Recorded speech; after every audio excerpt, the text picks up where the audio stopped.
여러분 안녕하세요. 오늘도 변함없이 이 자리에 함께 해주셔서 정말 감사합니다. 저는 심장내과에서 평생을 보낸 의사 하정구입니다. 30년이 넘는 시간 동안 심장과 혈관을 들여다보며 살았습니다. 그리고 솔직히 말씀드리면 의사인 저도 이건 정말 몰랐습니다. 아니, 알고는 있었지만 이렇게까지 심각할 줄은 몰랐다는 게 더 정확한 표현이겠네요. 며칠 전 진료실에서 있었던 일입니다. 한 환자분이 저를 찾아오셨는데요. 그 어떤 약도 안 드시고 평소에 운동도 꾸준히 하셨던 분이었습니다. 그런데 갑자기 한쪽 팔에 힘이 빠지고 말이 어눌해지는 증상으로 응급실에 실려 오셨습니다. 검사를 해보니 작은 뇌경색이었습니다.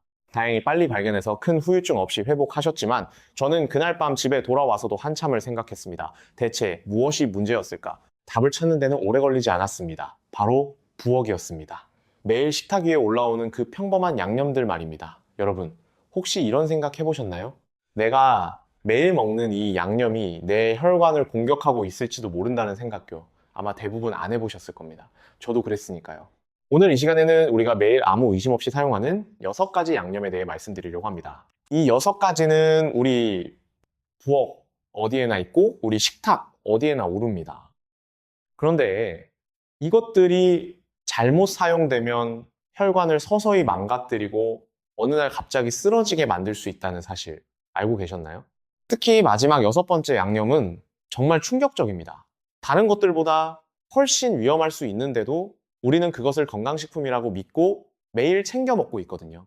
끝까지 들어보시면 아마 깜짝 놀라실 겁니다. 그럼 먼저 시작하기 전에 한 가지만 약속해 주세요. 오늘 이야기를 끝까지 함께 들어주시겠다고요. 우리 가족, 우리 부모님, 우리 자신의 건강을 위한 이야기니까요. 함께 끝까지 가보겠습니다. 다 들으시고 나면 분명히 여러분의 식탁이 조금은 달라지실 거라고 믿습니다. 자, 그럼 첫 번째 양념부터 차근차근 짚어보겠습니다. 첫 번째는 바로 정제식물성 기름입니다. 해바라기 씨유, 옥수수유, 카놀라유, 콩기름 이런 것들 말입니다. 여러분도 한 번쯤 이런 광고를 들어보셨을 겁니다. 동물성 기름보다 식물성 기름이 심장에 좋다고요? 저도 그렇게 배웠습니다. 의대 다닐 때도 그렇게 가르쳤으니까요. 그런데 최신 연구들을 들여다보면 완전히 다른 그림이 보입니다. 우리가 마트에서 사는 그 투명하고 깨끗해 보이는 기름이 어떻게 만들어지는지 아시나요? 공장에서는 원료를 화학 용매로 녹이고 아주 높은 온도로 가열하고 여러 번 정제하는 과정을 거칩니다. 이 과정에서 원래 있던 좋은 성분은 다 사라지고 대신 활성산소와 산화물질이 생겨납니다. 이것들이 조용히, 아주 조용히 우리 혈관을 공격하기 시작합니다. 특히 이 기름을 높은 온도로 튀기거나 볶을 때 그 안에 있는 오메가6 지방산의 구조가 변해버립니다. 변형된 오메가6는 우리 몸에서 염증을 일으키는 물질로 바뀝니다. 상상해보세요. 우리 혈관 안쪽 벽에 기름때 같은 것이 조금씩 쌓이는 모습을요. 처음엔 얇은 막처럼 시작하지만 시간이 지나면서 점점 두꺼워지고 딱딱해집니다. 혈관은 원래 가지고 있던 탄력을 잃어버리고 혈액이 흐르는 통로는 점점 좁아집니다. 그러다 어느 순간 그 쌓인 것이 떨어져 나가면서 혈류를 완전히 막아버립니다. 이게 바로 심근경색이나 뇌졸중이 갑자기 찾아오는 이유입니다. 이건 제가 그냥 드리는 말이 아닙니다. 영국의 권위 있는 의학 학술지에서도 이 부분을 명확하게 짚었습니다. 정제 식물성 기름, 특히 오메가6 지방산을 과도하게 섭취하면 만성 염증이 생기고 이것이 동맥을 굳게 만드는 과정을 앞당긴다는 내용이었습니다. 더 무서운 건 이 기름이 우리가 직접 요리할 때만 들어가는 게 아니라는 점입니다. 길거리 튀김 음식, 과자, 라면, 통조림 식품, 가공식품 거의 모든 곳에 이 기름이 아주 많이 들어가 있습니다. 그러니까 여러분이 직접 기름을 사지 않더라도 이미 매일 상당한 양의 정제 기름을 무의식적으로 섭취하고 있다는 뜻입니다. 전문가들은 이 기름을 두고 부엌에 숨어 있는 조용한 살인자라고 표현하기도 합니다. 이걸 모르고 계속 섭취하면 혈관이 빠르게 늙어가고 뇌졸중 위험이 높아지고 심지어 어느 날 밤 자다가 갑자기 세상을 떠나는 일도 생길 수 있습니다. 정말 조심하셔야 됩니다. 오늘부터라도 기름 사용 습관을 한번 점검해 보시길 진심으로 부탁드립니다. 두 번째로 말씀드리고 싶은 것은 달콤함의 함정, 바로 정제당과 시럽입니다. 여러분, 우리가 마시는 시원한 음료수 한 잔, 고기 젤 때 넣는 양념, 식탁 위 빨간 케첩과 소스까지 이 모든 곳에 설탕이 들어있습니다. 우리가 직접 의식하지 못하는 사이에 엄청난 양의 숨은 당을 매일 먹고 있는 겁니다. 가공식품 속에 정교하게 숨겨져 있으니까요. 문제는 이 당분과 시럽이 우리 몸이 감당할 수 있는 한계를 넘어설 때 시작됩니다. 혈당이 갑자기 치솟으면 췌장은 무리해서 인슐린을 만들어냅니다.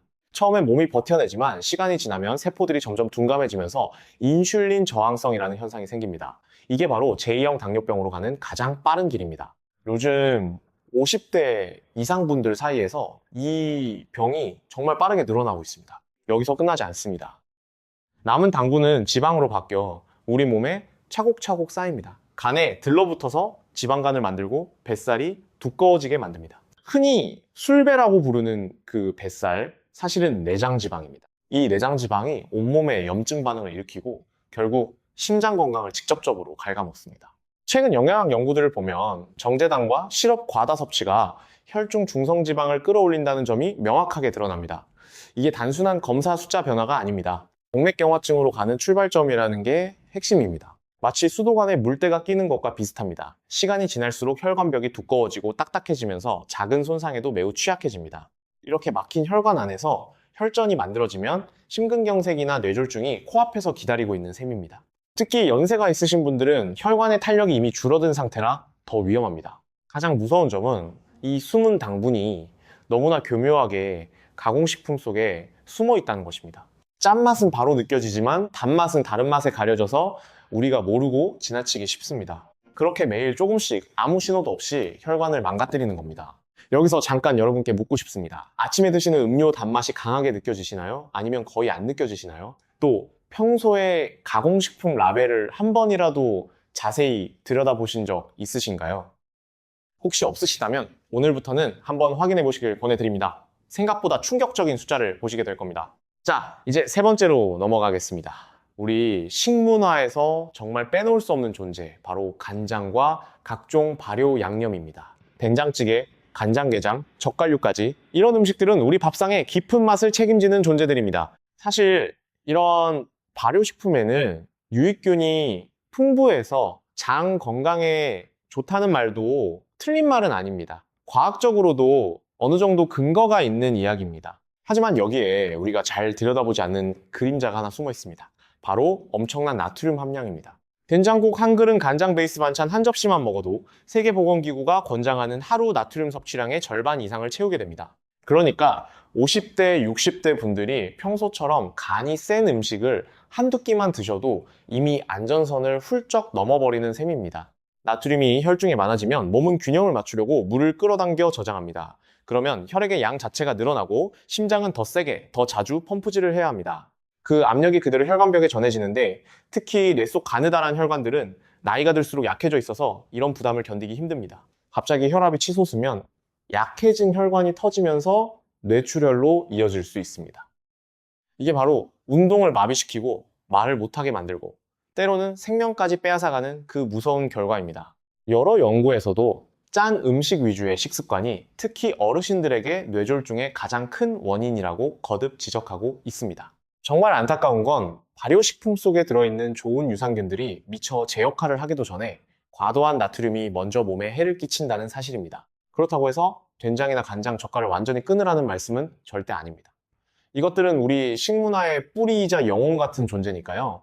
핵심은 똑똑하게 줄이는 방법을 찾는 것입니다. 나트륨이 적은 저염 제품을 선택하시고 국을 끓일 때는 채소를 더 많이 넣어서 맛은 살리고 염도는 낮추시고 물을 충분히 드셔서 콩팥이 남는 나트륨을 잘 배출할 수 있도록 도와주시면 됩니다. 이런 작은 변화들이 우리 전통의 깊은 맛은 그대로 지키면서도 혈관을 지키는 길이 되어줄 겁니다. 네 번째는 우리 식탁에서 거의 매일 만나는 빨간 양념, 고추장과 케첩 같은 매운 소스류입니다. 국물 요리에도, 볶음 요리에도 찍어 먹는 소스로도 정말 많이 쓰이죠. 매운맛과 짠맛과 단맛이 한꺼번에 어우러지니 자꾸 손이 가는 게 당연합니다. 그런데 이 안에 숨어 있는 진짜 문제는 나트륨과 정제당이 동시에 그것도 아주 높은 농도로 섞여 있다는 점입니다. 작은 한 숟갈만 먹어도 나트륨과 당분을 동시에 섭취하게 됩니다. 나트륨은 혈압을 끌어올리고 혈관벽에 부담을 주고 당분은 혈당을 들쑥날쑥하게 만들어서 췌장을 쉴 새 없이 일하게 만듭니다. 이 두 가지가 한꺼번에 혈관을 공격하면 심장은 더 강하게 펌프질을 해야 하고 췌장은 끊임없이 인슐린을 분비해야 합니다. 전문가들은 이렇게 당분과 나트륨을 과도하게 함께 섭취하면 동맥이 좁아지고 굳어지는 속도가 훨씬 빨라진다고 경고합니다. 혈관벽에 쌓인 찌꺼기는 시간이 갈수록 두꺼워지고 결국 터지면서 혈전을 만들어냅니다. 이 혈전이 뇌나 심장 혈관을 막으면 뇌졸중이나 심근경색으로 직결됩니다. 가장 걱정스러운 부분은 이 빨간 양념이 거의 모든 가정의 밥상에 빠지지 않고 올라온다는 사실입니다. 과자나 탄산음료는 의식적으로 줄이려고 노력하시는 분들도 국밥에 넣는 한 숟갈의 고추장이나 매일 찍어 먹는 케첩은 별 생각 없이 지나치시는 경우가 많습니다. 그렇다고 이 양념을 식탁에서 완전히 없애라는 말은 아닙니다. 우리 입맛에 깊이 자리 잡은 맛이니까요. 다만 양을 조절하는 지혜가 필요합니다. 시중에 나와 있는 저당 저염 표시가 있는 제품을 골라보시거나 신선한 생고추를 잘게 썰어서 채소와 함께 곁들이는 방법도 좋은 대안이 될 수 있습니다. 이쯤에서 실제로 제가 진료실에서 만났던 분의 이야기를 잠깐 들려드리고 싶습니다. 곽덕순이라는 분이셨습니다. 67살이셨고 평생 음식을 짜게 드시는 게 습관이셨어요. 국물도 항상 다 마시고 젓갈이랑 장아찌도 몇 끼 빠뜨리지 않으셨습니다. 본인은 그냥 입맛이라고 생각하셨지 그게 위험하다고는 전혀 생각 못 하셨던 거죠.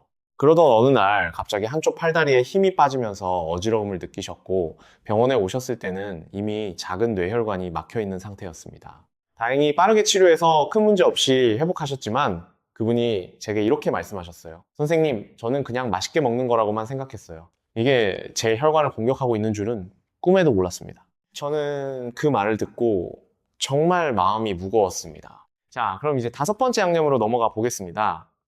사실 이건 우리나라 전체가 함께 고민해야 할 문제인데요. 바로 소금 그 자체의 과다 섭취입니다.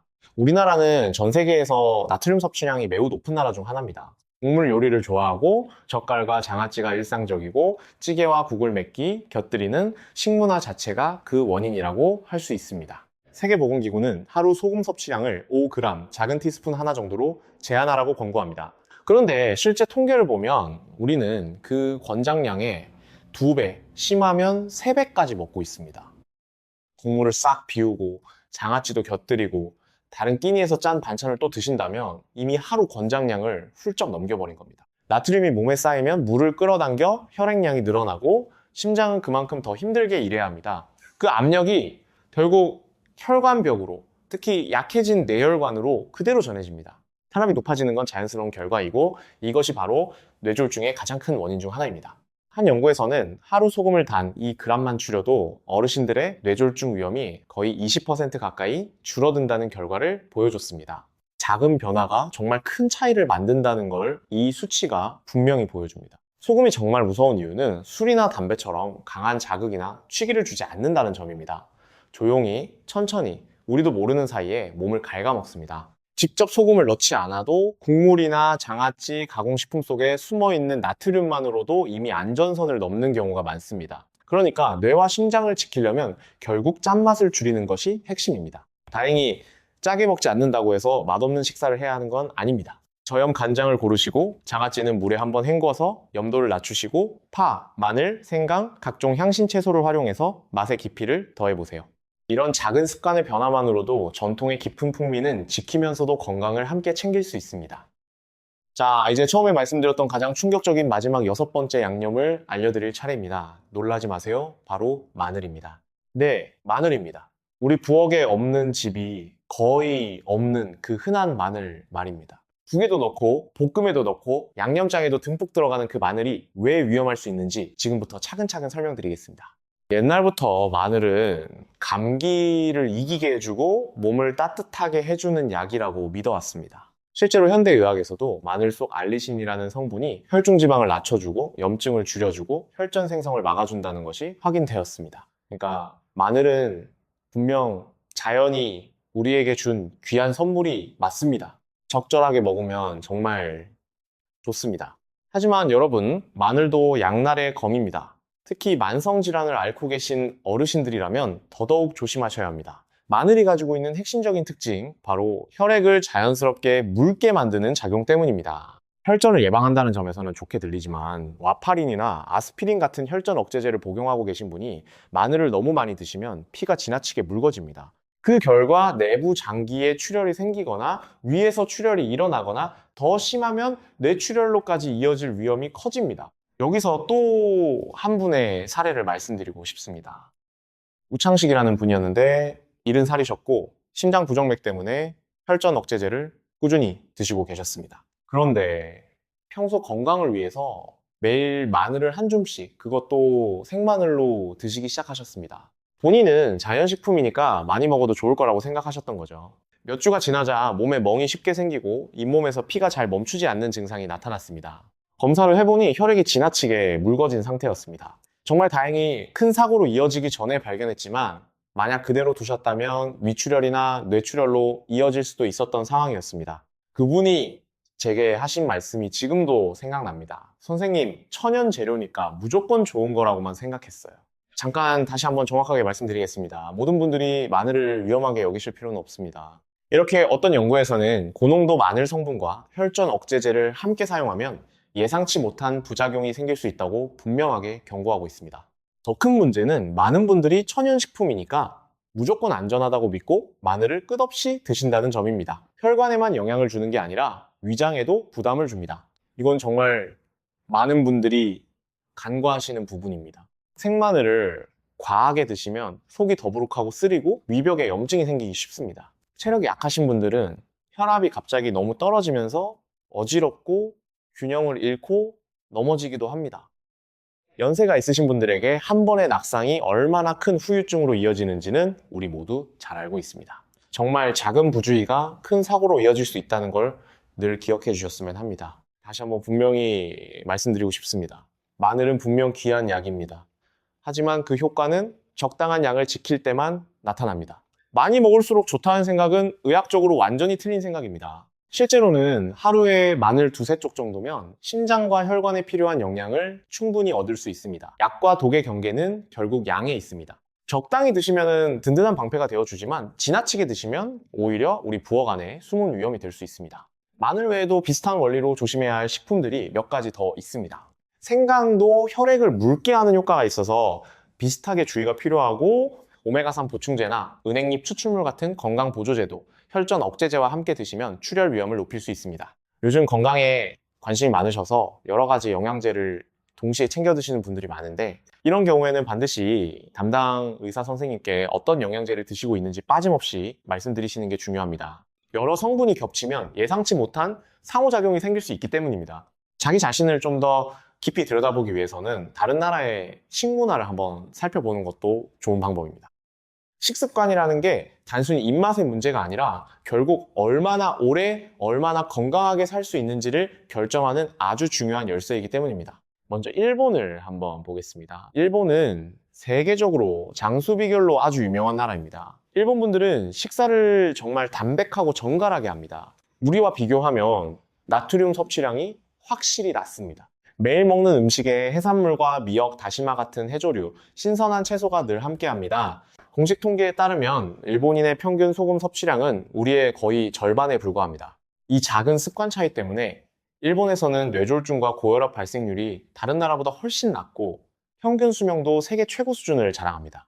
직접 일본을 다녀보면 90이 넘으신 분들도 정신이 또렷하고 걸음걸이도 가볍고 사회활동에도 적극적으로 참여하시는 모습을 자주 보게 됩니다. 담백한 식사가 맛없는 식사가 아니라 오히려 건강을 지키는 황금 열쇠라는 걸 그분들이 직접 증명해 보이시는 셈입니다. 이번에는 시선을 지중해 남으로 돌려보겠습니다. 지중해 지역은 가장 건강한 식단의 본보기로 자주 손꼽힙니다. 그곳 사람들은 정제된 식물성 기름 대신 신선한 올리브 오일을 즐겨 사용합니다. 올리브 오일에는 불포화 지방산이 풍부하고 가열할 때도 구조가 잘 변하지 않고 천연 항염 효과까지 가지고 있습니다. 여기에 생선, 신선한 과일, 통곡물까지 골고루 곁들이는 식습관이 더해지면서 지중해 지역은 심장질환 발생률이 정말 낮은 편에 속합니다. 흥미로운 점은 그분들도 와인이나 치즈, 가끔은 붉은 고기까지 즐기신다는 겁니다. 다만 전체적인 균형과 적당함이 핵심입니다. 여러 국제 연구들도 지중해식 식습관이 심장 건강뿐 아니라 기억력 유지와 인지기능 저하 예방에도 도움이 된다고 입을 모읍니다. 일본과 지중해 이 두 사례를 함께 놓고 보면 한 가지 분명한 진리가 보입니다. 건강과 장수는 결국 매일매일의 식습관과 함께 간다는 사실입니다. 일본은 소금을 철저히 관리해서 뇌졸중을 피하고 지중해는 정제기름 대신 올리브오일을 선택해서 심장을 지킵니다. 그렇다면 우리는 오늘부터 무엇을 바꿔야 할까요? 짠! 음식과 가공된 기름을 줄이고 신선한 재료를 우선하는 것. 그것이 바로 답입니다. 그럼 이제부터 실제로 무엇을 어떻게 해야 할지 구체적으로 알려드리겠습니다. 복잡하게 생각하지 마세요. 아주 간단한 것부터 시작하면 됩니다. 첫째, 집에서 혈압을 꾸준히 재보시는 습관입니다. 우리 혈관을 집안의 수도관이라고 한번 생각해 보세요. 압력이 너무 높아지면 관이 점점 부풀고 약해지고 결국 어느 순간 터지게 됩니다. 고혈압도 똑같습니다. 뇌 속의 가느다란 혈관이 오랫동안 높은 압력을 받으면 약해지고 부풀고 결국 터지면서 뇌출혈로 이어집니다. 그러니까 하루에 최소 2번 아침에 일어나서 1번 저녁에 잠들기 전에 1번 혈압을 측정해 보시길 권해드립니다. 요즘은 가정용 혈압계가 정말 간편하고 정확합니다. 몇 분만 시간을 내시면 내 몸 상태를 바로 확인할 수 있습니다. 둘째, 나트륨과 칼륨의 균형을 맞추는 일입니다. 나트륨이 몸에 물을 가둬서 혈압을 올린다면 칼륨은 그 나트륨을 몸 밖으로 내보내는데 도움을 줍니다. 조용히 일하는 숨은 일꾼인 셈인데 의외로 신경 쓰는 분들이 적습니다. 바나나, 고구마, 시금치, 단호박, 토마토 같은 음식에 칼륨이 풍부합니다. 식사 후에 바나나 1개를 드시는 것만으로도 혈관과 심장에 든든한 보호막을 더할 수 있습니다. 셋째, 물을 충분히 드시는 습관입니다. 아주 간단하지만 많은 분들이 놓치고 계신 부분입니다. 몸에 수분이 부족하면 혈액이 끈적해지고 흐름이 느려지고 혈전이 생기기 쉬워집니다. 이게 바로 혈관을 막고 뇌졸중을 일으키는 위험한 요인입니다. 반대로 물을 충분히 드시면 혈액이 묽어지고 순환이 부드러워지고 콩팥이 남는 나트륨을 더 잘 배출하게 됩니다. 연세가 있으신 분들은 하루에 약 1.5리터에서 2리터 정도의 물을 드시는 게 좋습니다. 한꺼번에 들이키지 마시고 조금씩 자주 나눠서 드세요. 목이 마를 때까지 기다리지 마시고 물병을 곁에 두고 자주 한 모금씩 드시는 습관을 만들어 보세요. 넷째, 식사 후에 가볍게 몸을 움직이는 습관입니다. 밥을 먹고 바로 텔레비전 앞에 앉거나 누워버리면 혈당이 빠르게 치솟아서 몸에 부담을 줍니다. 특히 당뇨나 고지혈증이 있으신 분들에게는 더 위험합니다. 식사 후 10분에서 15분 정도 가볍게 걷거나 몸을 움직여 주시는 것만으로도 혈당이 안정되고 소화도 한결 편해집니다. 이 4가지, 혈압 체크, 칼륨이 풍부한 음식, 충분한 물, 식후 가벼운 움직임, 이것만 꾸준히 지켜도 뇌졸중 위험을 충분히 낮출 수 있습니다. 비싸지 않고 힘들지도 않습니다.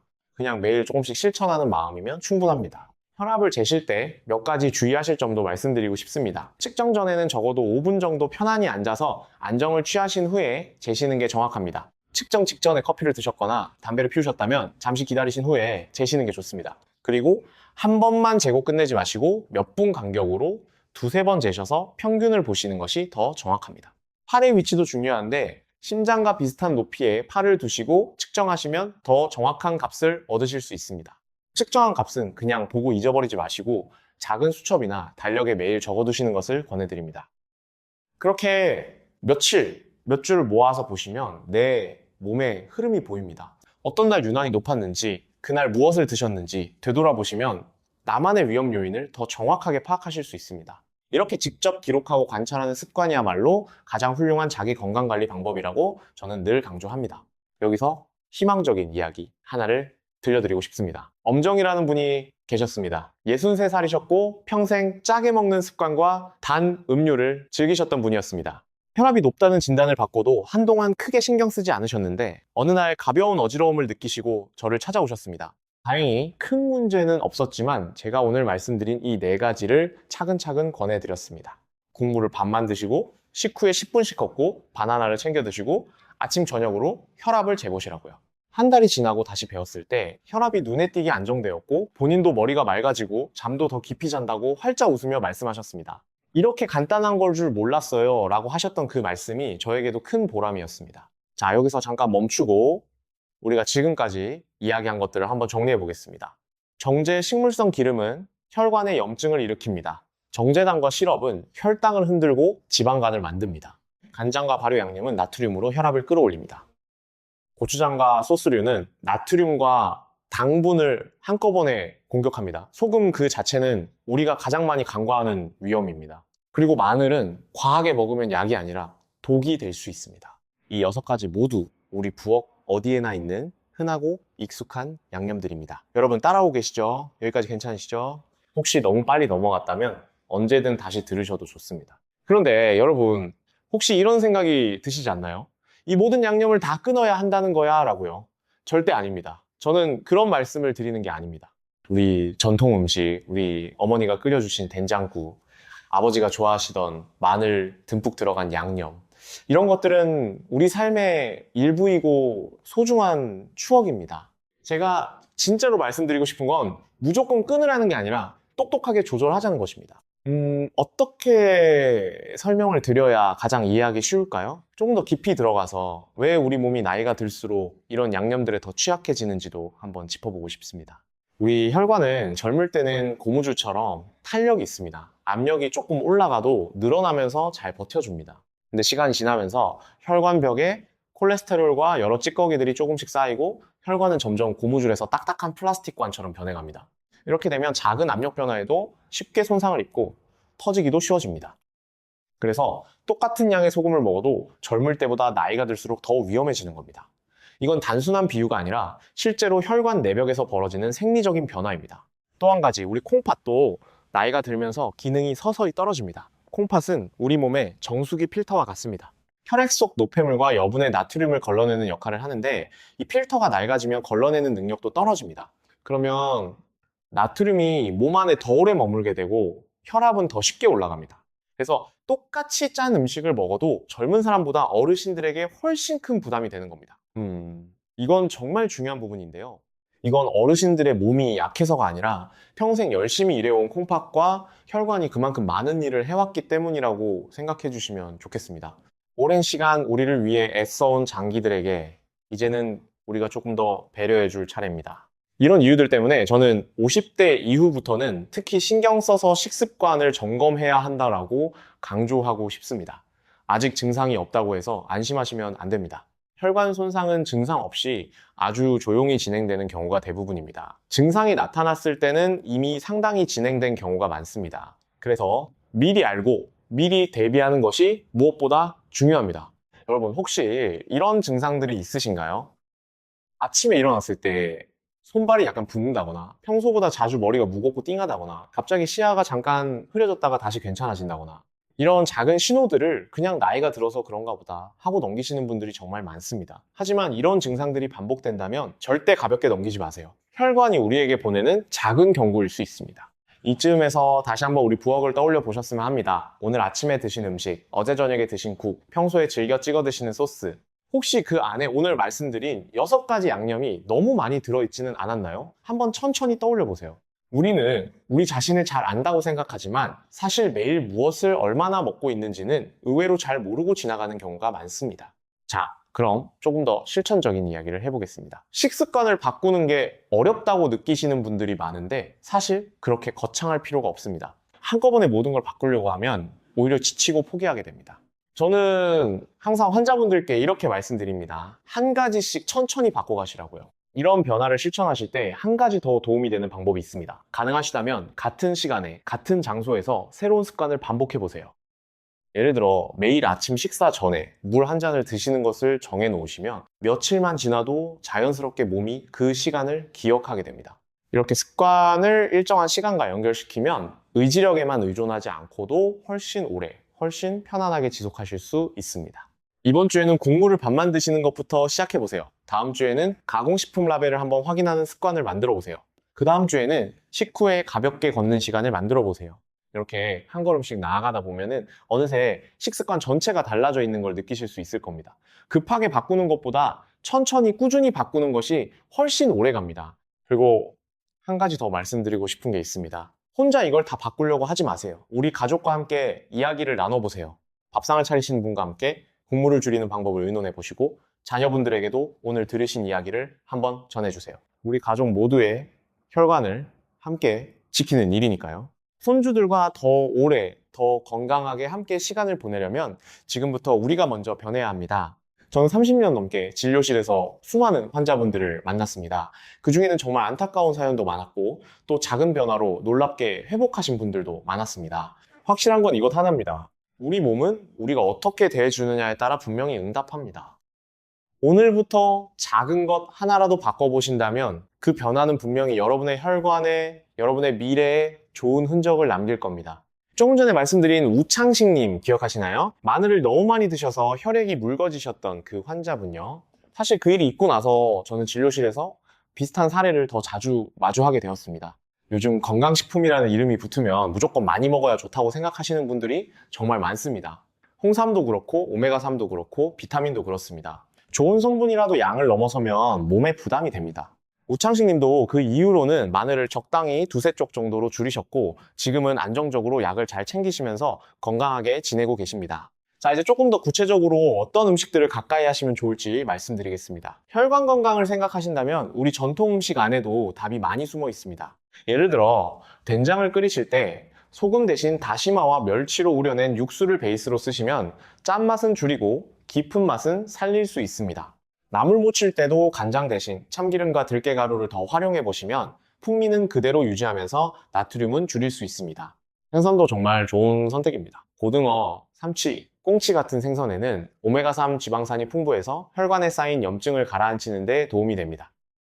다만 굽거나 조릴 때 간을 너무 세게 하지 않도록 주의하시면 좋겠습니다. 견과류도 한 줌씩 챙겨 드시면 좋습니다. 호두나 아몬드에는 불포화 지방산이 풍부해서 혈관벽을 부드럽게 유지하는 데 도움이 됩니다. 다만 시중에 파는 견과류 중에는 소금이나 설탕으로 코팅된 것들이 많으니 가능하면 아무것도 첨가되지 않은 그대로의 견과류를 선택하시는 게 좋습니다. 채소는 양에 구애받지 않고 충분히 드셔도 좋습니다. 특히 짙은 녹색 채소, 시금치나 케일, 브로콜리 같은 채소에는 칼륨과 식이섬유가 풍부해서 나트륨 배출을 돕고 혈관을 건강하게 유지하는 데 큰 도움이 됩니다. 이렇게 우리가 평소에 익숙한 재료들을 조금만 다르게 활용하면 입맛도 지키고 건강도 함께 지킬 수 있습니다.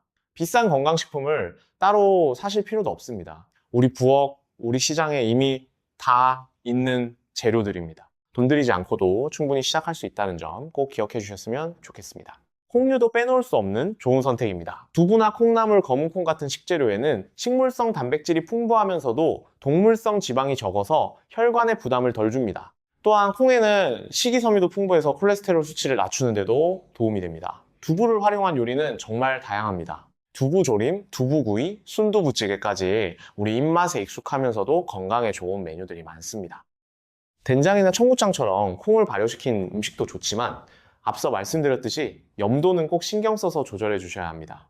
해조류도 우리 식문화에서 빼놓을 수 없는 좋은 재료입니다. 미역, 다시마, 김 같은 해조류에는 칼륨과 식이섬유가 풍부하고 특히 미역국을 끓이실 때 멸치나 다시마로 깊은 맛을 내시면 소금을 적게 넣어도 충분히 맛있게 드실 수 있습니다.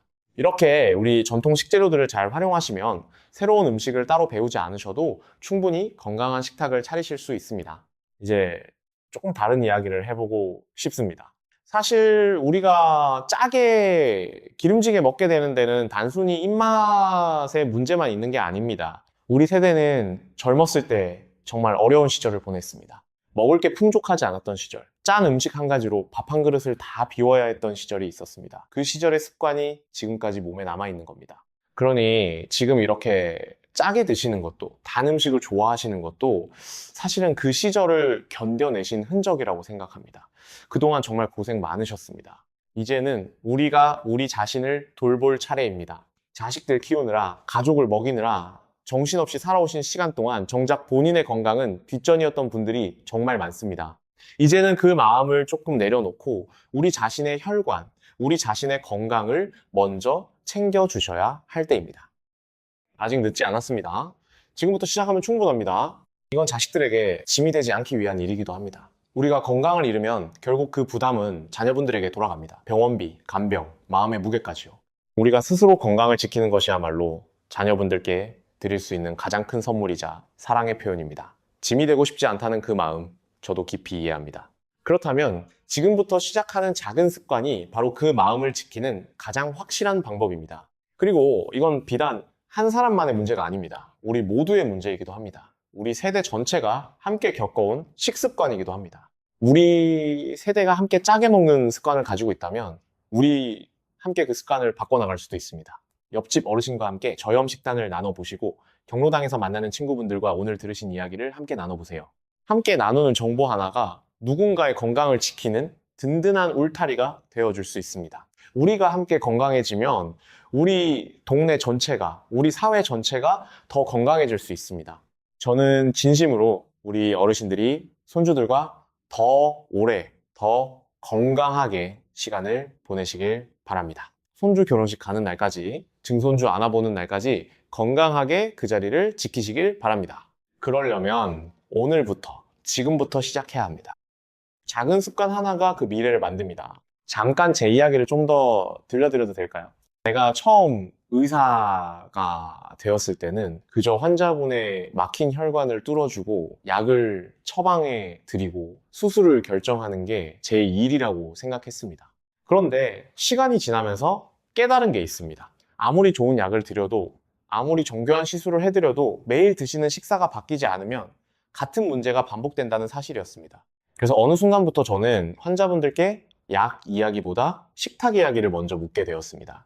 그게 진짜 시작이라고 생각했기 때문입니다. 아침에 뭘 드시는지, 국물을 얼마나 드시는지, 간식으로 뭘 즐기시는지. 처음엔 의아해 하시는 분들도 많았습니다. 의사가 왜 이런 걸 묻나 하시면서요. 하지만 이야기를 나눠보면 거의 모든 분들의 혈관 문제 뒤에는 식습관이라는 공통분모가 숨어 있었습니다. 미국에서 진료할 때도 비슷한 경험을 많이 했습니다. 그곳에서는 가공식품과 패스트푸드가 문제였고, 여기서는 짠 국물과 양념이 문제였습니다. 나라마다 모양은 다르지만 본질은 같았습니다. 우리가 매일 무심코 먹는 것이 결국 우리 혈관의 운명을 결정한다는 것입니다. 그래서 저는 이 시간을 통해 여러분께 약 처방이 아니라 식탁 처방을 드리고 싶습니다. 오늘 말씀드린 이야기들이 조금 무겁게 느껴지셨을 수도 있습니다. 하지만 저는 여러분이 두려움에 머무르길 바라지 않습니다. 오히려 이걸 알게 되신 것 자체가 큰 행운이라고 생각해 주셨으면 합니다. 모르고 계속 드시는 것과 알고 조절하시는 것은 완전히 다른 미래로 이어지니까요. 조금 더 구체적인 숫자로 한번 짚어보겠습니다. 어떤 추정 연구에서는 15년 동안 3만 명 가까운 사람들을 관찰했는데 평소 나트륨을 많이 섭취한 그룹이 적게 섭취한 그룹보다 뇌졸중 발생률이 2배 가까이 높았다는 결과가 나왔습니다. 또 다른 조사에서는 가공식품을 통한 숨은 당분 섭취가 많은 사람일수록 심장질환으로 인한 사망률이 눈에 띄게 높아진다는 점이 확인되었습니다. 그리고 흥미로운 통계도 있습니다. 국내 성인 가운데 거의 70%에 가까운 분들이 본인의 하루 나트륨 섭취량을 실제보다 훨씬 적게 생각하고 있다는 조사 결과입니다. 그러니까 10분 중 7분 가까이가 본인이 얼마나 짜게 드시는지조차 제대로 인지하지 못하고 계신다는 뜻입니다. 이게 바로 제가 오늘 이 이야기를 꼭 전해드리고 싶었던 이유입니다. 모르면 바꿀 수 없지만 알면 바꿀 수 있습니다. 또 하나, 정제기름과 관련된 연구에서는 오메가6 지방산 섭취 비율이 높은 그룹이 그렇지 않은 그룹보다 심혈관계 염증 지표가 약 1배 반 가까이 높게 나타났습니다. 이런 수치들이 그냥 숫자로만 끝나는 게 아니라 실제로 우리 혈관 안에서 벌어지고 있는 변화를 보여주는 신호라는 걸 기억해 주셨으면 합니다. 이런 숫자들을 들으시면 막연하게 무섭다고만 느껴지실 수 있는데 저는 오히려 이걸 희망적으로 봐주셨으면 합니다. 위험이 2배라는 건 반대로 식습관을 바꾸면 그 위험을 다시 절반으로 줄일 수 있다는 뜻이기도 합니다. 숫자는 변하지 않는 운명이 아니라 우리가 움직일 수 있는 여지를 보여주는 지표입니다. 그러니까 오늘 들으신 통계들을 두려움이 아니라 변화의 동기로 받아들여 주시면 좋겠습니다. 숫자는 그저 출발점일 뿐 끝이 아닙니다. 아까 짧게 말씀드렸던 곽덕수님 이야기를 조금 더 자세히 들려드리고 싶습니다. 곽덕수님은 67이셨고 평생 식당 일을 하시면서 직접 음식을 만들고 또 드셨던 분이셨습니다. 워낙 손맛이 좋으셔서 동네에서도 유명하셨는데 문제는 본인 입맛 자체가 아주 짠 편이었다는 점이었습니다. 국물도 늘 한 그릇을 다 비우셨고 밑반찬으로 젓갈과 장아찌를 몇 끼 곁들이셨습니다. 처음엔 그냥 입맛이 그런가 보다 라고만 생각하셨습니다. 혈압이 조금 높다는 이야기는 몇 년 전부터 들으셨지만 약도 꾸준히 드시고 있으니 괜찮을 거라고 생각하셨습니다. 그런데 그날은 평소와 다름없이 가게 문을 열고 아침 준비를 하시던 중이었습니다. 갑자기 손에서 그릇이 미끄러지면서 떨어졌고 본인도 모르게 한쪽 팔에 힘이 빠지는 걸 늦췄습니다. 말이 어눌해지고 어지러움이 함께 몰려왔습니다. 다행히 옆에 있던 직원분이 바로 119에 연락해서 병원으로 옮겨졌습니다. 검사 결과는 작은 뇌혈관이 막힌 경색이었습니다. 다행히 발견이 빨라서 큰 후유증 없이 회복하실 수 있었지만 그 며칠 동안 곽덕수님은 정말 많이 두려워하셨습니다. 회복하시고 나서 제게 처음 하신 말씀이 선생님, 저는 그냥 맛있게 먹은 죄밖에 없는데 왜 이렇게 됐을까요? 였습니다. 저는 그때 차근차근 설명을 드렸습니다. 맛있게 먹는 것과 건강하게 먹는 것이 늘 같은 길은 아니라고요. 그날 이후 곽덕수님은 정말 열심히 식습관을 바꾸셨습니다. 가게에서 손님께 내는 음식은 그대로 두셨지만 본인이 드시는 음식만큼은 국물을 절반으로 줄이시고 젓갈은 일주일에 한두 번으로 줄이셨습니다. 대신 채소 반찬을 늘리시고 식후에는 가게 앞을 10분씩 걸으셨습니다. 처음엔 입맛이 허전하다고 느끼셨지만 한 달쯤 지나니 오히려 입맛이 더 깔끔해졌다고 말씀하셨습니다. 본인이 직접 그 변화를 느끼시고 나서는 가게에 오시는 단골 손님들께도 자연스럽게 그 이야기를 들려주기 시작하셨다고 합니다. 석 달 후 다시 뵈었을 때 혈압은 안정적으로 유지되고 있었고 본인도 몸이 한결 가볍다고 느끼셨습니다. 지금도 가끔 진료실에 들르실 때면 활짝 웃으시면서 선생님 덕분에 제가 다시 태어났어요 라고 말씀해 주십니다. 저는 그 말씀을 들을 때마다 이 일을 계속해 나갈 힘을 얻습니다. 이쯤에서 여러분도 한번 스스로에게 물어보셨으면 좋겠습니다. 지난 일주일 동안 국물 요리를 몇 번이나 드셨나요? 젓갈이나 장아찌는 거의 몇 끼 드시고 계신가요? 아니면 가끔만 드시나요? 혹시 단 음료나 과자를 매일 챙겨 드시고 계신가요? 이 질문에 솔직하게 답해 보시는 것만으로도 오늘 이 이야기가 여러분께 의미 있는 시간이 될 거라고 생각합니다. 그리고 또 하나, 혹시 지금 혈전 억제제나 다른 약을 드시고 계신 분이시라면 마늘이나 다른 건강식품을 드시기 전에 꼭 담당 의사 선생님과 상담해 보시길 권해드립니다. 천연 재료라고 해서 약과 상관없이 안전하다고 단정 짓지 마세요. 기저질환이 있으신 분들은 늘 전문의와 먼저 확인하시는 게 가장 안전한 길입니다. 자, 이제 슬슬 오늘 이야기를 마무리해야 할 시간이 다가오고 있습니다. 하지만 마무리하기 전에 한 가지만 더 강조하고 싶습니다. 오늘 말씀드린 내용을 한꺼번에 다 실천하려고 하지 마세요. 욕심내지 마세요. 그러다 지쳐서 며칠 만에 포기하시는 경우를 정말 많이 봤습니다. 대신 이렇게 해보세요. 오늘 저녁 식사에서 딱 한 가지만 바꿔보세요. 국물을 평소보다 조금만 적게 드시거나 식후에 잠깐이라도 걸어보시거나 그렇게 한 가지씩 천천히 늘려가시면 됩니다. 작게 시작해서 꾸준히 이어가는 것, 그게 바로 건강을 지키는 가장 확실한 방법입니다. 이야기를 마무리하기 전에 처음에 제가 말씀드렸던 그 무서운 질문, 왜 사람들이 멀쩡히 자다가 갑자기 쓰러지는가? 그 답을 좀 더 깊이 풀어드리고 싶습니다. 사실 밤 사이에 우리 몸 안에서는 생각보다 많은 변화가 일어납니다. 저녁에 짜고 기름진 음식을 많이 드시면은 그 영향이 바로 나타나지 않습니다. 오히려 몇 시간이 지난 자정 무렵 깊은 잠에 빠져 있을 때 혈압이 가장 불안정해집니다. 원래 우리 몸은 밤이 되면 혈압이 자연스럽게 낮아지면서 혈관이 쉴 시간을 갖습니다. 그런데 저녁에 나트륨을 과하게 섭취하면 몸이 물을 끌어당겨서 혈액량이 늘어나고 이 자연스러운 혈압 하강이 제대로 일어나지 않습니다. 혈관은 밤새 쉬지 못하고 계속 높은 압력을 받게 되는 겁니다. 거기에 더해서 잠든 동안에는 우리가 스스로 몸의 신호를 느끼지 못합니다. 팔에 힘이 빠지거나 머리가 띵해도 알아차릴 수가 없습니다. 그래서 작은 혈관이 막히거나 터지는 일이 일어나도 그 신호를 알아채지 못한 채로 시간이 흘러가 버립니다. 아침에 일어났을 때는 이미 상당히 진행된 상태로 발견되는 경우가 많은 이유입니다. 이게 바로 제가 저녁 식사를 정말 중요하게 생각하는 이유입니다. 저녁 한 끼만큼은 조금 더 신경 써서 싱겁게 가볍게 드시는 게 정말 중요합니다. 저녁 늦게 짜고 매운 야식을 즐기시는 분들이 많으신데 그 습관이 우리가 가장 취약한 밤 시간에 혈관에 직접적인 부담을 준다는 사실을 꼭 기억해 주셨으면 합니다. 그러니까 오늘부터 작은 약속 하나만 해보세요. 저녁 식사는 가장 싱겁게, 가장 가볍게, 그리고 잠들기 전에는 물 한 컵을 천천히 드셔보세요. 이 작은 습관 하나가 밤사이 우리 혈관을 한결 편안하게 쉬게 해줄 수 있습니다.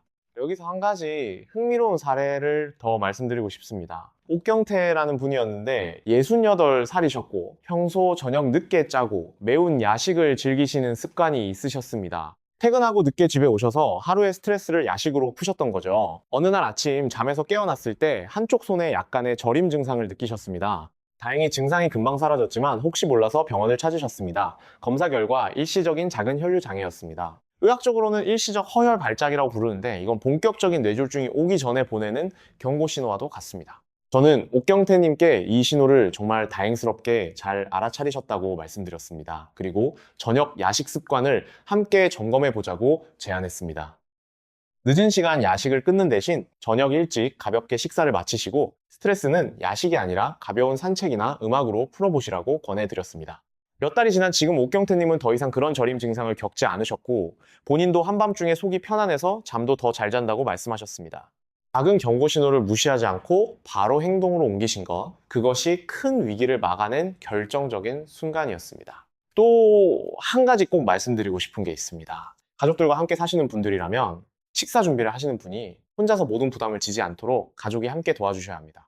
간을 맞출 때 온 가족이 함께 싱겁게 먹는 연습을 해보시고 어머니나 아버지가 평생 짜게 드셔오셨다면 자녀분들이 먼저 나서서 저염 식단을 권해드리는 것도 정말 큰 사랑의 표현이 될 수 있습니다. 혼자 사시는 어르신들이라면 조금 다른 어려움이 있습니다. 끼니를 챙기는 것 자체가 번거롭게 느껴지실 수 있고 혼자 식사를 하면서 양 조절도 쉽지 않게 느껴지실 수 있습니다. 혼자 식사를 준비하다 보면 간편하게 짠 반찬이나 가공식품에 의존하기 쉽습니다. 이런 경우에는 한번 요리할 때 채소를 듬뿍 넣은 국이나 찌개를 넉넉히 끓여서 며칠 나눠 드시는 것도 좋은 방법입니다.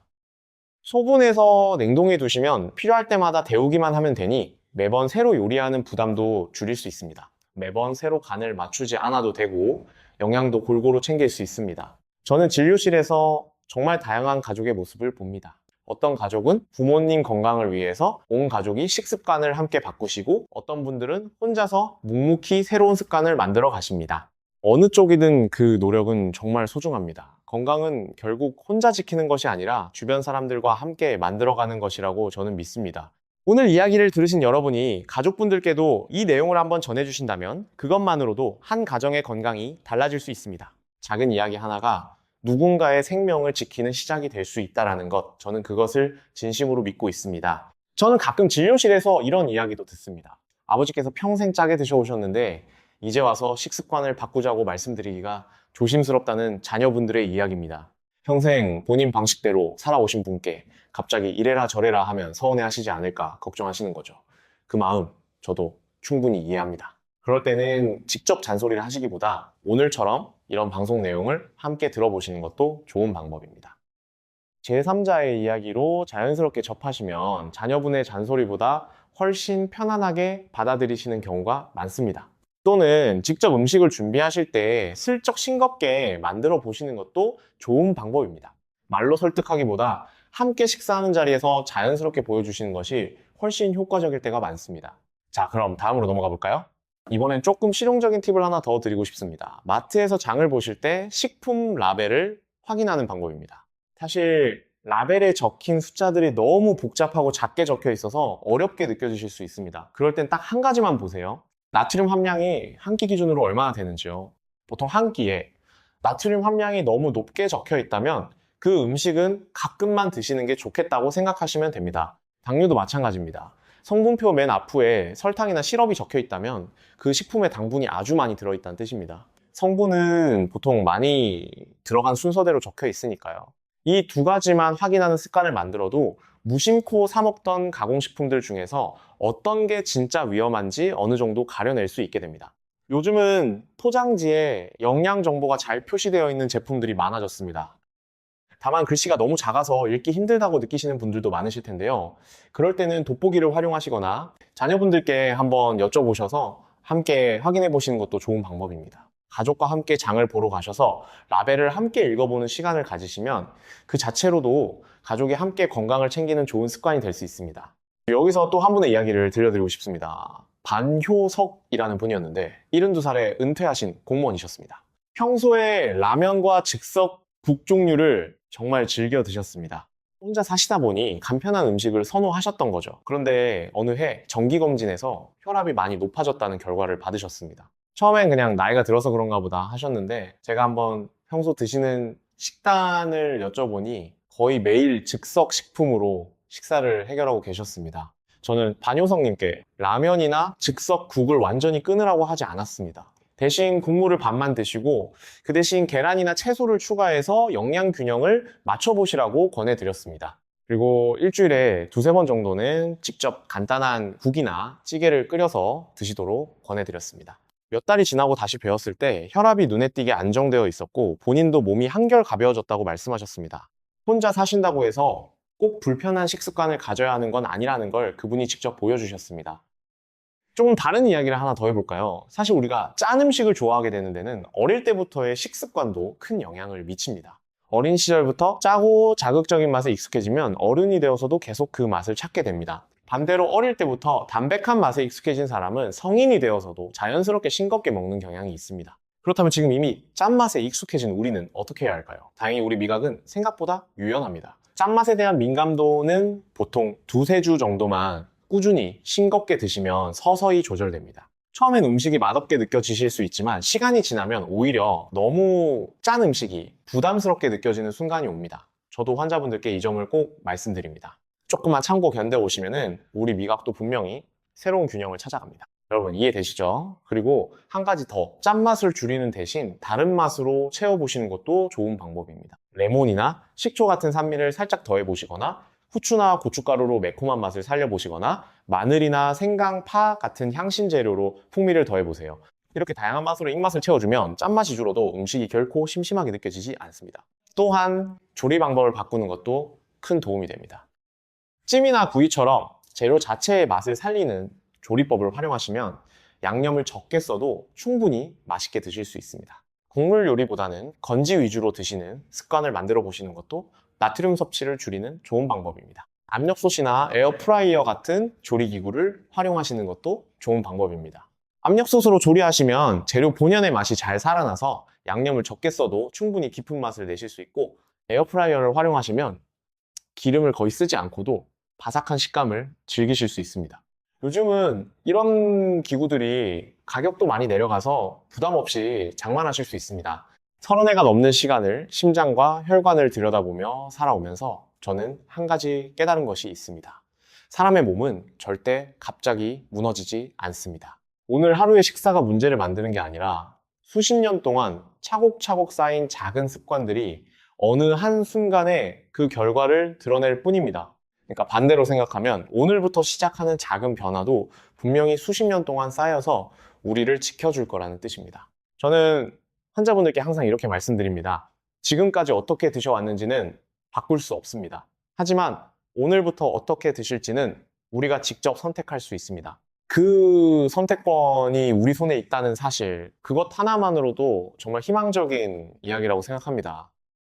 나이가 든다는 건 결코 쇠약해지기만 하는 과정이 아닙니다. 오히려 우리는 그동안 살아온 시간만큼 더 많은 지혜를 가지고 있습니다.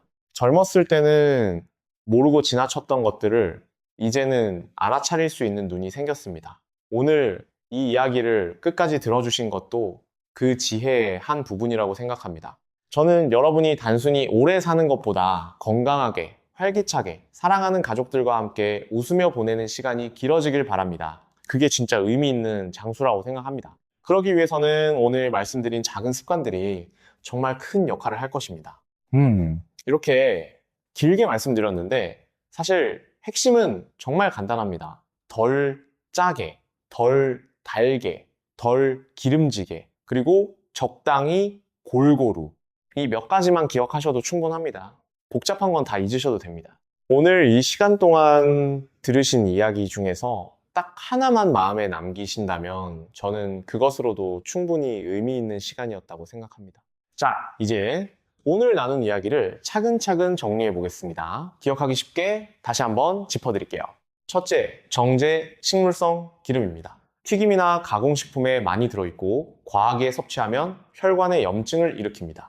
가능하면 신선한 재료로 직접 조리하시고 튀김류는 횟수를 줄여보세요. 둘째, 정제당과 시럽입니다. 음료수, 소스, 가공식품 속에 숨어 있습니다. 혈당을 흔들고 지방간과 내장지방을 만듭니다. 가공식품 라벨에서 당류를 한 번씩 확인해 보시는 습관을 만들어 보세요. 셋째, 간장과 발효 양념입니다. 우리 전통 음식의 영혼이지만 나트륨이 정말 많습니다. 국물은 반만 드시고 저염 제품을 활용해 보세요. 넷째, 고추장과 소스류입니다. 나트륨과 당분이 동시에 높습니다. 양을 조절하시고 신선한 채소로 대체할 수 있는 부분은 바꿔보세요.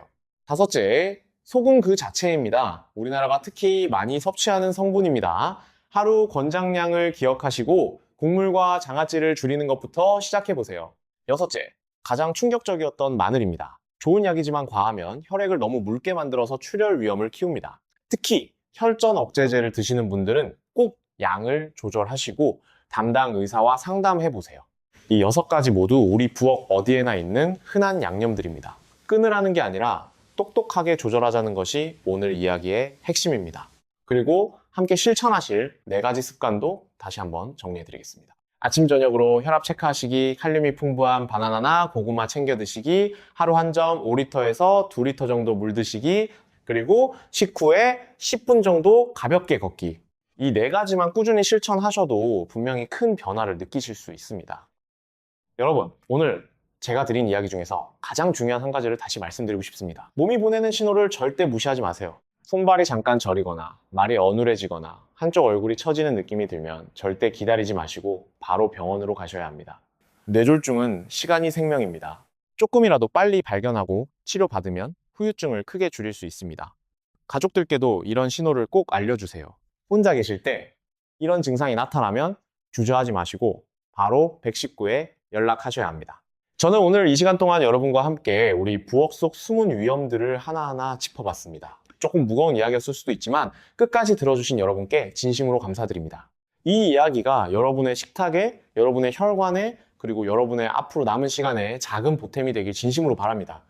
한 가지 더 말씀드리고 싶은 부분이 있습니다. 사실 오늘 말씀드린 6가지 양념들은 서로 따로따로 작용하는 게 아니라 함께 작용해서 위험을 몇 배로 키운다는 점입니다. 예를 들어서 짠 음식과 기름진 음식을 함께 드시면 나트륨이 혈압을 올리는 동시에 정제기름이 혈관에 염증을 일으켜서 2가지가 동시에 혈관을 공격하게 됩니다.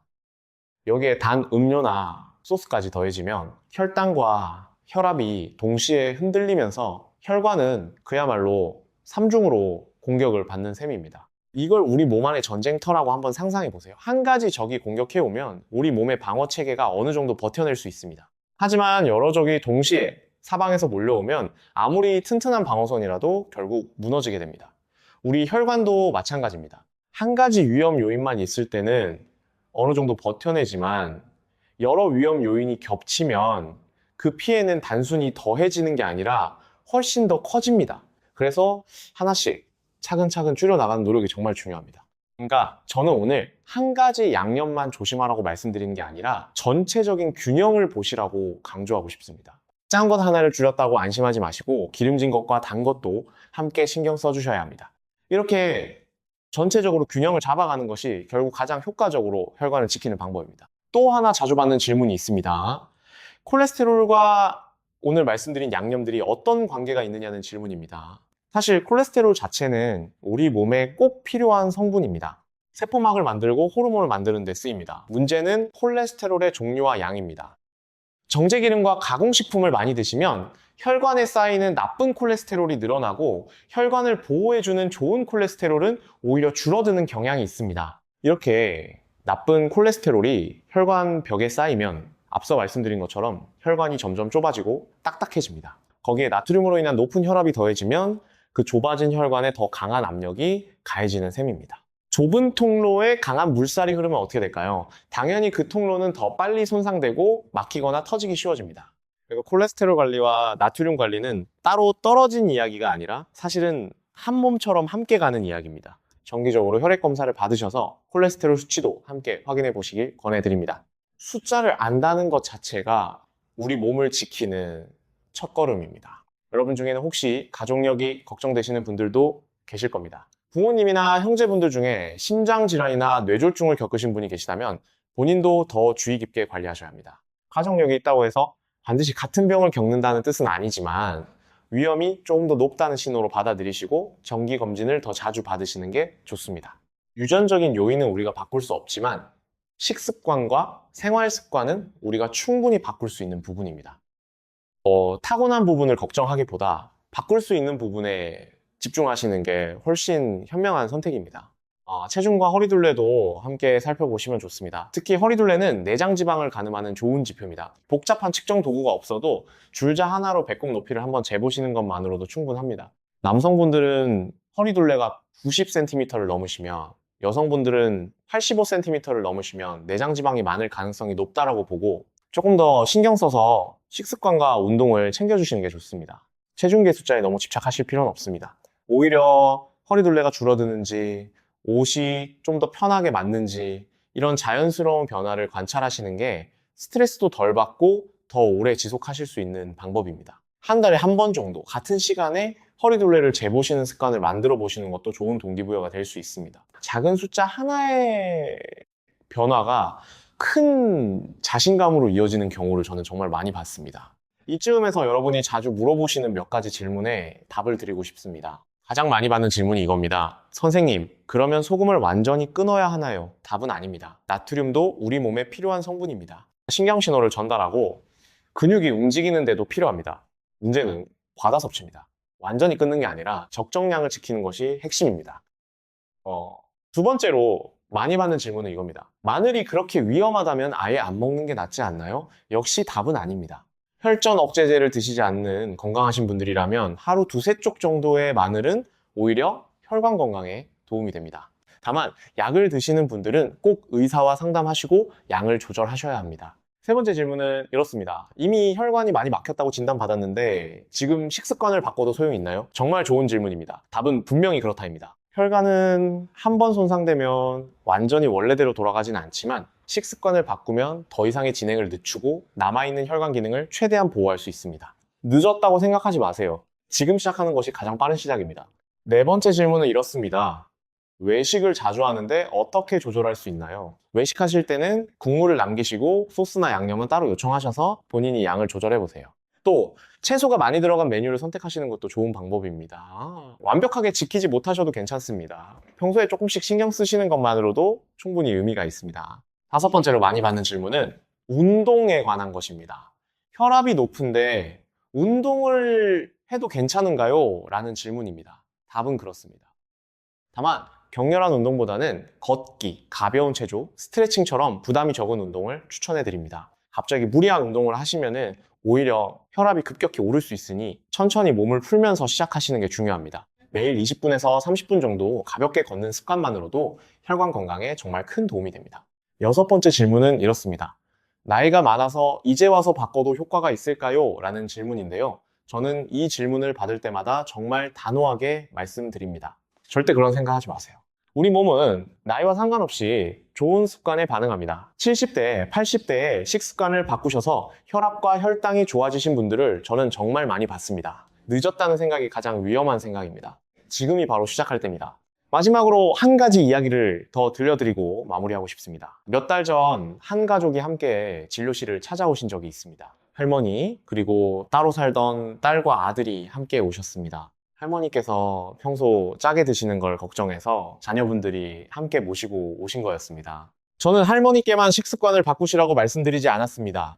온 가족이 함께 들으시라고 했습니다. 그리고 이렇게 제안했습니다.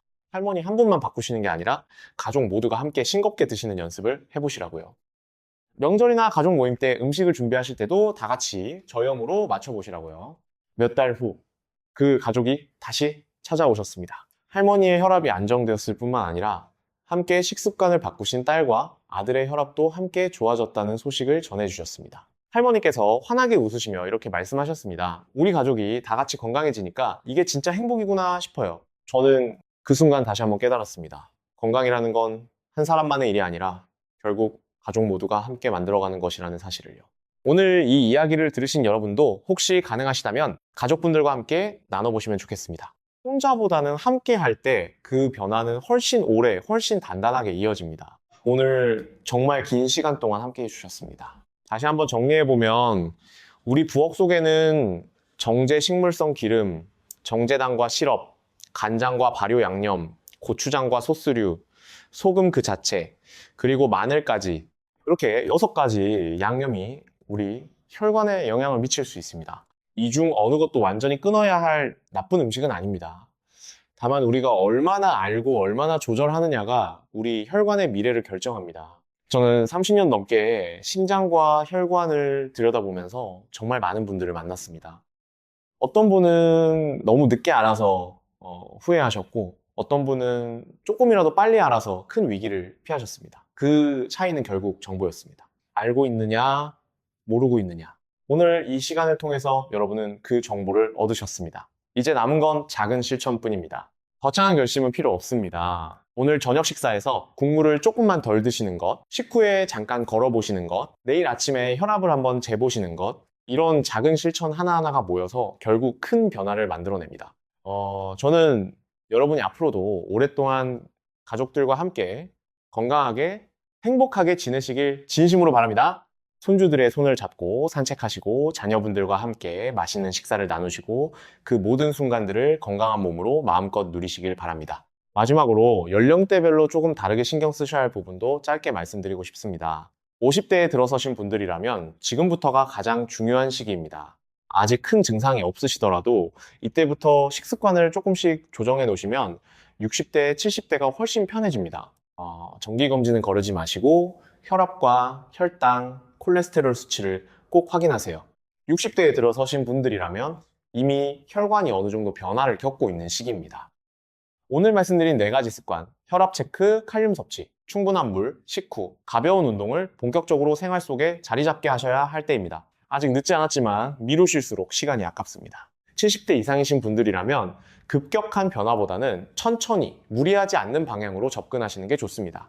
갑자기 식습관을 너무 크게 바꾸시면 오히려 몸에 부담이 될 수 있습니다. 가족분들과 상담하시면서 조금씩 꾸준히 조정해 나가시길 권해드립니다. 그리고 무엇보다 몸이 보내는 신호에 더 민감하게 반응하셔야 합니다. 작은 증상이라도 가볍게 넘기지 마세요. 연령대가 어떻든 오늘 핵심은 같습니다. 아는 것에서 시작해서 작은 실천으로 이어가는 것. 그것이 우리 혈관을, 우리 삶을 지키는 가장 확실한 방법입니다. 오늘 양념 이야기를 주로 했지만 혈압과 혈관 건강에 영향을 미치는 또 다른 중요한 요소도 잠깐 짧게 짚어드리고 싶습니다. 바로 스트레스와 수면입니다. 사실 식습관만큼이나 이 2가지도 우리 혈관에 큰 영향을 미칩니다. 스트레스를 받으면 우리 몸은 자연스럽게 혈압을 올리는 호르몬을 분비합니다. 원래는 위급한 상황에서 우리 몸을 보호하기 위한 반응인데 요즘처럼 만성적으로 스트레스를 받는 환경에서는 이 반응이 계속 켜져 있는 상태가 되어버립니다. 혈압이 늘 조금씩 높은 상태로 유지되면서 혈관에 지속적인 부담을 줍니다. 숙면도 마찬가지입니다. 잠을 충분히 못 자거나 자다가 자주 깨시는 분들은 혈압 조절이 잘 안 되는 경우가 많습니다. 특히 코를 심하게 골거나 자다가 숨이 잠깐씩 멈추는 수면 무호흡증이 있으신 분들은 밤사이 혈압이 크게 오르내리면서 혈관에 더 큰 부담을 줍니다. 혹시 가족분이 코를 심하게 곤다거나 자다가 숨이 멈추는 것 같다는 이야기를 들으신 적이 있다면 한번 전문 검사를 받아보시는 것도 좋은 방법입니다. 그러니까 오늘 말씀드린 식습관 관리와 함께 스트레스를 줄이고 충분히 잠을 자는 것도 함께 신경 써주시면 더욱 좋은 효과를 보실 수 있습니다. 가벼운 산책, 좋아하시는 음악 듣기, 가족이나 친구분들과의 즐거운 대화, 이런 것들이 모두 스트레스를 줄이는 데 도움이 됩니다. 마음이 편안해지면 우리 혈관도 함께 편안해집니다. 저는 종종 환자분들께 명상이나 깊은 호흡 연습을 권해드리기도 합니다. 복잡한 방법이 필요한 게 아닙니다. 하루에 5분, 10분 정도 조용한 곳에 앉아서 천천히 숨을 들이쉬고 내쉬는 것만으로도 마음이 한결 편안해지고 혈압도 안정되는 효과를 보실 수 있습니다. 아침에 일어나서 혹은 잠들기 전에 잠깐씩 시간을 내어보세요. 처음엔 어색하게 느껴지실 수 있지만 꾸준히 하시면 분명히 그 효과를 느끼실 겁니다. 저도 처음 시작했을 때는 가만히 앉아있는 것조차 답답하게 느껴졌습니다. 하지만 며칠 꾸준히 해보니 머리가 맑아지고 마음이 한결 가벼워지는 걸 느꼈습니다. 그리고 햇볕을 쬐며 가볍게 걷는 것도 정말 좋은 방법입니다. 자연 속에서 걷는 것만으로도 마음이 차분해지고 스트레스 호르몬이 줄어든다는 연구 결과도 많이 있습니다. 꼭 먼 곳까지 가실 필요는 없습니다. 집 근처 공원이나 동네 골목길을 천천히 걸으시는 것만으로도 충분합니다. 매일 같은 길을 걸으셔도 좋고 날마다 조금씩 다른 길로 다녀보셔도 좋습니다. 중요한 건 거리가 아니라 꾸준함입니다. 그리고 한 가지 더, 비용에 대한 걱정도 있으실 수 있습니다. 건강을 챙기려면 돈이 많이 들지 않을까라고 생각하시는 분들도 계실 텐데요. 사실 오늘 말씀드린 방법들은 거의 다 돈이 들지 않습니다. 국물을 적게 드시는 것, 물을 충분히 드시는 것, 식후에 걷는 것, 이런 것들은 모두 비용이 전혀 들지 않습니다. 바나나나 고구마, 시금치 같은 칼륨이 풍부한 음식들도 시장에서 아주 저렴하게 구하실 수 있습니다. 비싼 영양제나 특별한 건강식품을 따로 사실 필요가 전혀 없습니다. 오히려 가공식품과 외식을 줄이고 직접 조리해서 드시면 건강도 챙기고 생활비도 함께 아끼실 수 있습니다. 저는 이 점을 정말 강조해서 말씀드리고 싶습니다. 건강한 식습관이 결코 부담스러운 지출을 의미하지 않습니다. 오히려 더 경제적인 선택이 될 수 있습니다. 그리고 이웃분들이나 친구분들이 여러분의 달라진 모습을 보시면 분명 비결을 물어보실 겁니다. 예전보다 더 건강해 보이신다고, 더 활기차 보이신다고요. 그럴 때 오늘 들으신 이야기를 자연스럽게 나눠주시면 됩니다. 비싼 돈을 들이지 않고도 또래보다 건강하고 활기찬 모습을 유지하실 수 있다는 것, 그것이 바로 오늘 이 시간이 드리고 싶은 가장 큰 선물입니다. 진심으로 그 모습을 응원합니다. 자, 이제 정말 마무리할 시간입니다. 오늘 이 시간 동안 우리는 부엌 속에 숨어있던 6가지 위험한 양념, 정제 식물성 기름, 정제당과 시럽, 간장과 발효 양념, 고추장과 소스류, 소금, 그리고 마늘까지 차근차근 살펴봤습니다. 그리고 일본과 지중해 지역의 식습관에서 배울 점도 함께 나눠봤고, 혈압 체크, 칼륨 섭취, 충분한 물, 식후, 가벼운 운동이라는 4가지 실천법도 말씀드렸습니다. 여러분, 오늘 이야기가 조금 길었지만 끝까지 함께 해주셔서 정말 감사합니다. 이 시간이 여러분께 작은 깨달음이라도 드렸다면 저는 그것으로 충분히 보람을 느낍니다. 혹시 오늘 내용이 도움이 되셨다면 좋아요와 구독으로 응원해 주시면 정말 큰 힘이 됩니다. 우리 가족, 우리 부모님, 우리 자신의 건강을 위한 이야기였으니까요. 주변에 비슷한 고민을 하시는 분이 계시다면 오늘 이 이야기를 함께 나눠주시면 더욱 의미가 깊을 것 같습니다. 댓글로 여러분의 생각이나 경험을 남겨주시면 제가 꼼꼼히 읽어보겠습니다. 어떤 양념이 가장 놀라우셨는지, 어떤 습관부터 바꿔보고 싶으신지 편하게 적어주세요. 서로의 이야기를 나누는 것만으로도 우리는 함께 더 건강해질 수 있다고 믿습니다. 저는 앞으로도 이 채널을 통해서 여러분의 심장과 혈관을 지키는데 도움이 되는 이야기들을 계속 전해드리고 싶습니다. 여러분과 함께 건강한 노후를 만들어가는 이 여정이 저에게도 정말 큰 의미가 됩니다. 다음 시간에는 또 다른 주제로 여러분을 찾아뵙겠습니다. 그때까지 오늘 말씀드린 작은 습관들 잊지 마시고 하나씩 실천해보세요. 여러분의 건강이 제일 중요합니다. 항상 곁에서 응원하겠습니다. 오늘도 끝까지 들어주셔서 감사합니다. 여러분의 시간을 내어 함께 해주신 것 다시 한번 깊이 감사드립니다. 다음 시간에 또 건강한 이야기로 찾아뵙겠습니다. 안녕히 계세요.